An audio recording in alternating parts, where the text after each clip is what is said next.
waxaa maanta halkan u imaanay anagoo ah ardadaas Public Health Unionkiisa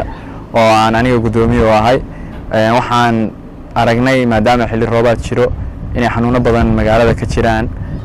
shuban sida qandhooyin badan maadaama ay xanuuno jiraan inay dadkii laga wacyigeliyo u baahan yihiin wacyigelin badan in looga sameeyo si xanuunadaas khatartoodii loo yareeyo ama loo xakameeyo sida darteed waxa maanta u soo baxnay oo aan soo aadnay kaamamka magaalada kuwaas oo wacyigelin u sameynay runaantiina aan ku aragnay xanuuno badan inay ka jiraan una baahan wax badan in laga qabto xilli roobaad baa lagu jiraa kaneecadii waxa dilaacay shuban waxa jira qandhooyin waxa jirta malaariyadii baa jirta marka in dadkii loo fidiyo insha Allah ay helaan marakaneecadii ay helaan waxyaalihii needs u baahnaayeen in dawladda ay u sameeyso sidoo kale bulshadani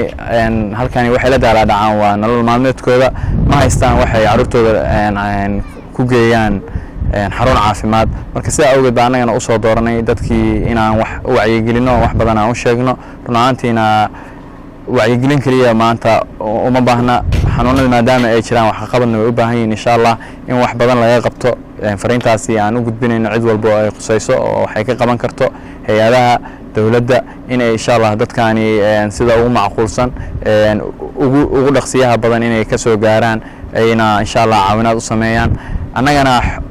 inta insha Allah intaani in ka badan dadaalkeena wacyigelinta waa sii wadi doonaa haddii alla idmo magacayga waa Mariin Axmed Maxamuud waxaan ahay arday kamid ah ardayda jaamacadda Boosaaso arday diraaseeye kulliyadda caafimaadka gaar ahaan departmentiga Public Health gudoomiye ku-xigeenka ardayda Public Health gaan ahay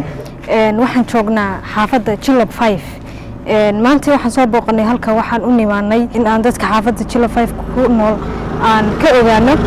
sidoo kale maadaama aan nahay ardayda diraaseeye caafimaadka bulshada in aan bulshadayada wax ku celino wixii aan baranaynay intay doonaan bahalle kaadina aan wax ku celino oo aan wacyigelin u sameeyno maadaama lagu jiro xilli roobaad xanuuno badan oo xilligan oo kale ay dilaacaan sidoo kale factorieska xanuunada qaadaya ee xilligan aad u dilaacaan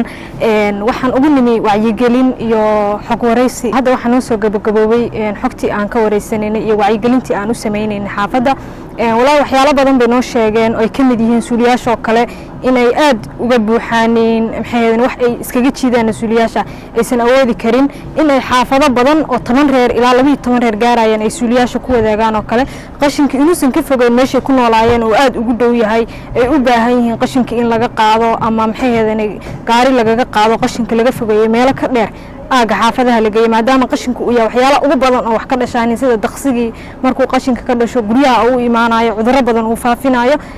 sidoo kale inay helaaneen marakaneecooyin ama shandarooyinkii kaneecadu waa wax ugu badan oo ka dhalanaya biyaha wasakhaysan biyihii meelahaas ay fariisanayaan ilmihii baa ku cayaaraya waa dad noloshooda subaxii u kaca in ay qutul duruuri ama maalintooda wixii ay ku maarayn lahaayeen ay raadiyaaniin markay waxa caqabad ku noqonaysa inay ilmihii keer gareeyaan oo ay daryeelaan iyo inay nolosha u raadiyaan marka waa laba arrimood aad u culus waxay dheen waxaan ku mashquulsanahay inaan nolol u raadino in aan waxay ku noolaan lahaayeen ama aan ku hayn lahayn aan u raadino taasina waxay sababaysaa inaan ilmihii isriyaal fiican aysan helin sidoo kale waxaan ka wareysanay MCH-ka ama hooyooyinka uur kale oo meesha ku nool MCH-ka ay service-ka u baahnaayeen inay helayaan oo kale waxay dhaheen dawooyinka MCH-ka inta badan waa la keenaa laakiin inta badan lama siiyo waxaan u baahanahay dawooyinka inay MCH-yaduna siiyaan meesha farmashiga ku yaala farmashigu lacag buu rabaa lacagtaas qof aan awoodin iyo qof awoodaba oo marmar heli kara way isugu jiraan inta badan ma helno bay dhaheen ilmihii xanuunada iskiinka ku dhacaaya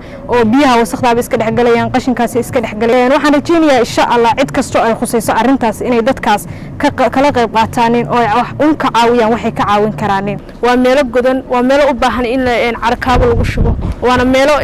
biyaha ay fariistaan halkaasna cudurro badan aad fara badan baa uga imaanaya in bulshada laga caawiyo meesha sababta awood ay iskaga caabiyaan ma haystaan waa dad xog maalta mana awoodaan in cid xilligaas kaga shubaan marka in dawladda hoose waxaan ka codsanayaa inay cid halka kaga shubaan una caawiyaan una tagaan oo daryeelaan kormeer ku sameeyaan haddii Ilaahay yiraahdo